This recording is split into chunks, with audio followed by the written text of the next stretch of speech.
This happened about 2 years ago when I was 18 and in my last year of high school. Like many other girls, I was really into Instagram at the time. I would post pictures a few times a month, and I'd get a good number of likes. Occasionally I'd get creepy comments or messages from older men, but I usually just deleted them and moved on. In the early fall of 2018, I posted a picture of myself with a friend at school. Shortly after, an older man commented something like, "You're so beautiful," followed by heart emojis. I didn't know who he was, so I clicked on his profile. He had 0 followers and looked like he was at least 50 years old. I immediately deleted the comment. Not long after, I got a direct message from the same man. It said, "Hey, I would love to meet you. Would you be interested?" I didn't even bother replying. I just deleted the message and blocked his account.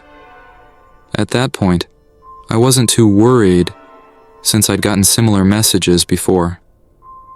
But about a week later, I received another message from a different account. It turned out to be the same man, just using a new profile.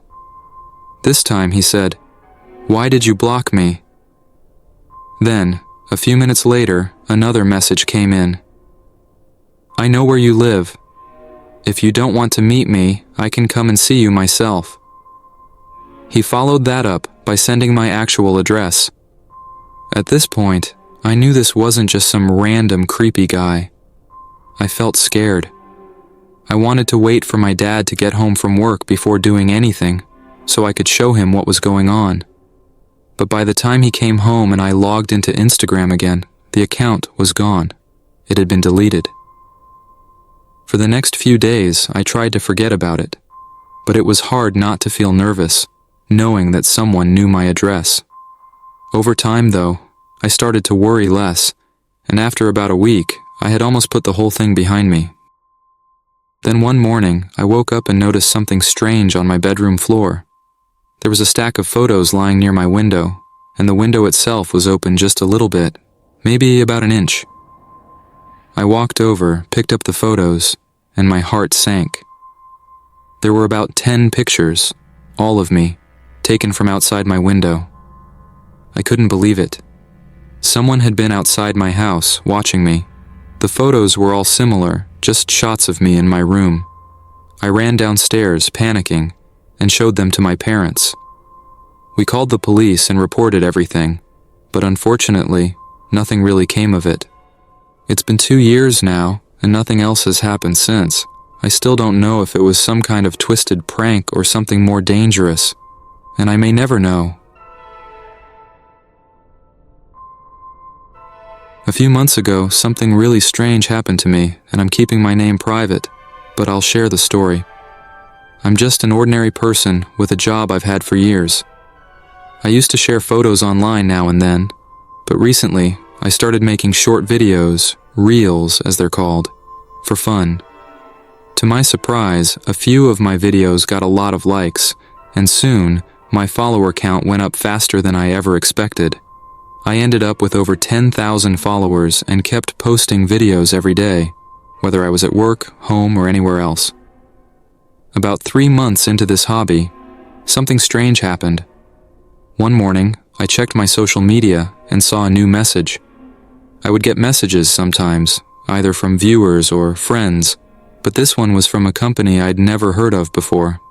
It was verified and had a lot of followers, so it seemed legit. They said they liked my videos and wanted to sponsor one of them. I was thrilled because I'd never thought about making money from my videos. They said they'd send me some products to feature, and we exchanged emails. I even signed a contract with them, giving my details, and they told me the products would arrive in about a week. Everything seemed fine. I stuck to my usual routine, going to work and coming home. That week, I had a late start at work on Thursday, so I set my alarm for 9 a.m., looking forward to sleeping in. But instead of waking up to my alarm, I was startled awake around 8:30 by the sound of breaking glass. I was confused and scared, sitting up in bed, trying to figure out what was happening. Then I heard more noises. It sounded like someone was breaking into my house. The noises were coming from the front, near the dining area. My heart was racing. I grabbed my phone and immediately called 911. As I whispered to the operator, I could hear the intruders moving around, not even trying to be quiet. It sounded like there were at least 2 of them. The operator told me to stay calm and that the police were on their way. I was terrified, but tried to keep my cool. Luckily, they hadn't come toward my bedroom yet. I didn't have a lock on my bedroom door, though, so I decided to move to the bathroom, which did have a lock. I knew I had to be quiet, so I slowly opened my bedroom door and tiptoed toward the bathroom. Just as I was about to reach it, I heard footsteps getting closer. Panicking, I quickly shut the bathroom door and locked it, probably louder than I meant to. My heart was pounding, but I felt safer knowing the door was locked. After a moment, the footsteps seemed to move away, and I heard voices from the other end of the house. Then, everything went quiet. I wasn't sure if they had left, so I stayed in the bathroom, waiting. About 5 minutes later, I heard knocking. It was the police. I cautiously came out of the bathroom and opened the door for them. They searched my house, but the intruders were gone. They had broken in through the back window and taken some of my belongings. I was shaken but relieved that I hadn't been hurt. I hoped the police would find whoever did this. At first, I didn't connect this break-in to anything unusual.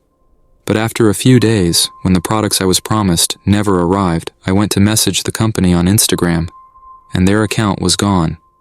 That's when things started to click. I searched for the company and found their real, verified page, which made me realize the one that had contacted me was fake. I had given them my home address in the contract, and if they had been following my posts, they could have known my schedule and details about my house. It was hard to believe, but it seemed like the sponsorship was a setup. Whether it was just a creepy coincidence or something more sinister, I don't know. But the whole thing left me feeling uneasy.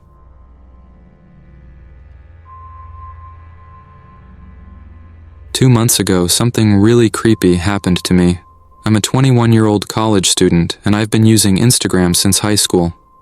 One day, I opened the app and saw a new follower request from a girl named Amanda, who I had a photography class with the previous semester. We didn't know each other well, but we had talked a few times, and she seemed nice. I accepted her request and followed her back.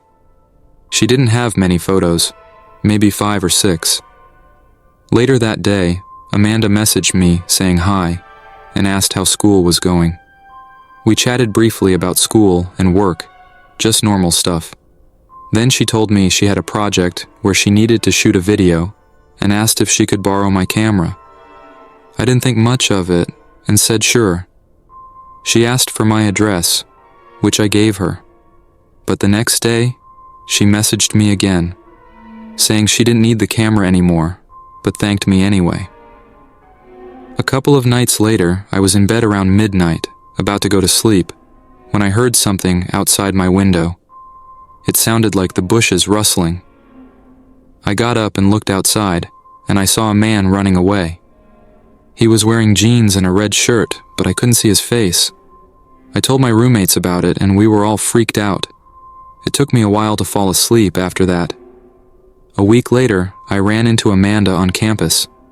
I said hi and asked her how her project was going. She looked confused and asked, "What project?" I reminded her about the camera, but she denied ever asking me for it. I pulled out my phone to show her the messages, but they were gone and her account had been deleted.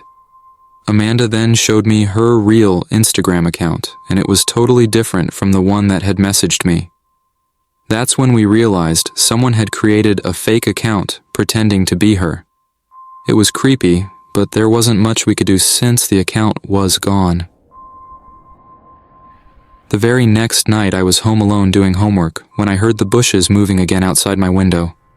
Before I could get up, there was a knock on my window. My heart stopped. I knew it was probably the same guy.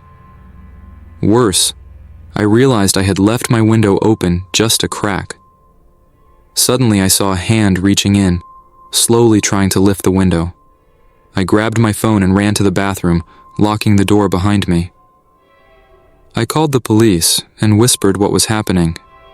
They told me they'd be there in 5 minutes. As I waited, I heard the man inside my room walking around. My heart was racing as I sat in the back corner of the bathroom, holding my breath. After a minute, he moved into the hallway and then into my roommates' rooms. Finally, he came to the bathroom door. He tried the doorknob, but when it didn't open, he stood there for about 10 seconds. Then he spoke. "Come out. I just want to talk," he said, sounding calm. He even chuckled a little, which sent chills down my spine. I stayed silent. "Please," he said again. "I'm not going to hurt you." I didn't respond. Then I heard sirens in the distance, and they got louder and louder, which was a huge relief. Just as the police were getting close, the man said, "Now why did you have to go and do a thing like that?" Then I heard him walking away. A few moments later, I heard the police outside, and they came into the house. After they called out, I finally left the bathroom. The police told me they had caught the man, and I was safe. It turns out he was a fellow student from my university who had also been in my photography class last semester. He had made the fake Instagram account to stalk me and get my address. I'm so grateful things ended the way they did, but it was one of the scariest moments of my life. Last year, something really weird happened to me on Instagram. Let me start by saying I'm an average-looking girl, not one of those super popular ones who gets hundreds of likes on every post.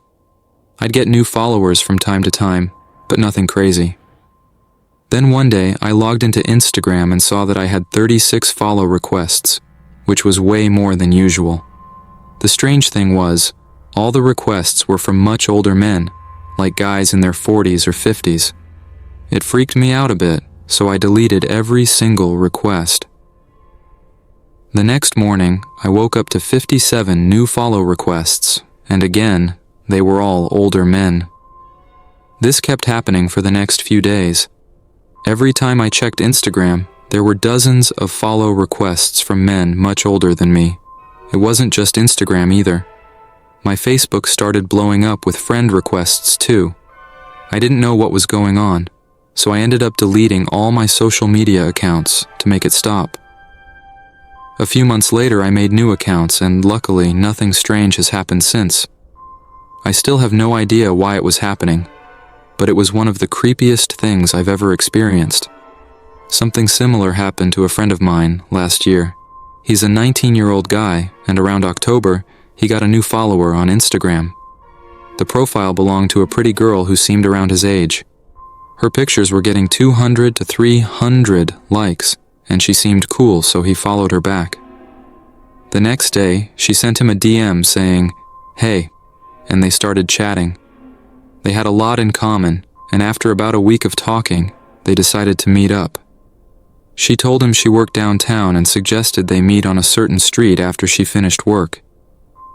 He was a bit nervous but excited too, so he drove to the location a little early. When he texted her to say he'd arrived, she told him she was sitting in her black car parked just up the street. She suggested he get in and they'd go to her favorite late-night spot. But when he got closer to the car, something felt off. The windows were tinted really dark, and as he approached, the car started moving. That's when his instincts kicked in. He sprinted back to his own car, jumped in, and sped off. The car followed him for a while, but he took random turns, trying to lose them. After about 30 minutes, the other car finally stopped following him, and he made his way home, taking the long way just to be safe. When he got home, the girl's Instagram account was still there, and all the messages were intact. He reported everything to the police. It turns out the girl was real, but her account had been hacked. Whoever was messaging him had set him up. He was shaken by the whole thing, but at least he was okay in the end.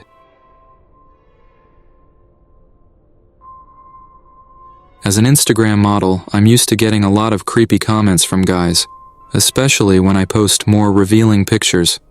At first, it didn't bother me. It wasn't much different from the unwanted attention I'd get in person.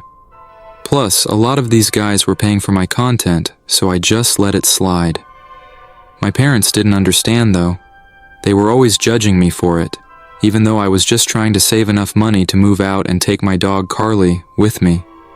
Carly was like my sister, but she'd started acting weird lately. Every night, she would bark like crazy after my parents went to bed, and no matter how hard I tried, I couldn't calm her down. My parents got tired of it and started locking her in the backyard every night. I hated it, but there wasn't much I could do. I missed having her sleep in my room, and with her outside, I found myself lying on the couch, scrolling through Instagram until I fell asleep. One night, out of boredom, I decided to go through my direct messages. Normally, I don't look at them because they're just filled with thirsty messages from creepy guys. But that night, one account stood out. This guy named Charlie had left comments on every single one of my posts, sometimes multiple times. He'd also sent me the same direct message every day for months, asking to be with me and begging for free pictures. His profile was weird.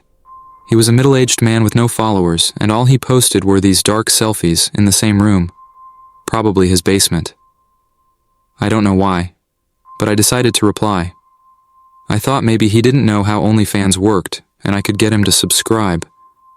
So I sent him a message explaining that if he wanted to see more, he had to subscribe to my OnlyFans. I didn't expect him to respond so quickly, but he did, within seconds. He thanked me over and over, saying how happy he was that I replied. It was really unsettling how fast he messaged back, like he had been waiting for it.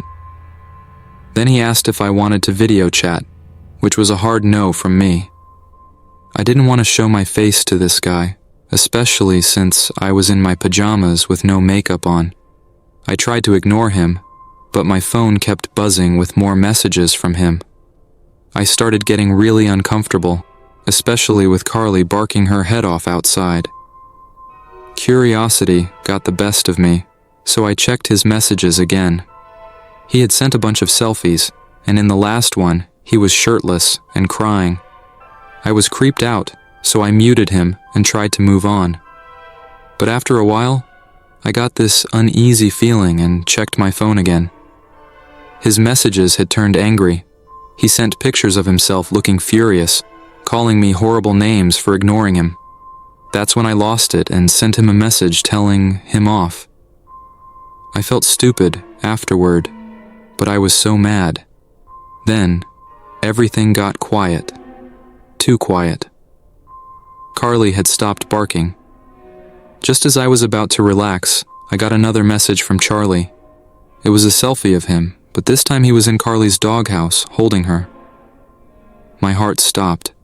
I ran outside to the backyard, straight to Carly's doghouse, and found her in pieces, blood everywhere. Charlie had killed her. Since that night, my life has never been the same. I moved out of my parents' house and live with friends now. I shaved my head, stopped wearing makeup, and I only wear baggy clothes. I'm trying to disappear, to make myself as unnoticeable as possible, hoping that if I don't look like the girl he followed online, he'll leave me alone. But I don't think I'll ever feel safe again. I deleted all my social media, but Charlie disappeared too. The police only have his shoe size, and until they catch him, I'll never feel at peace knowing he's still out there.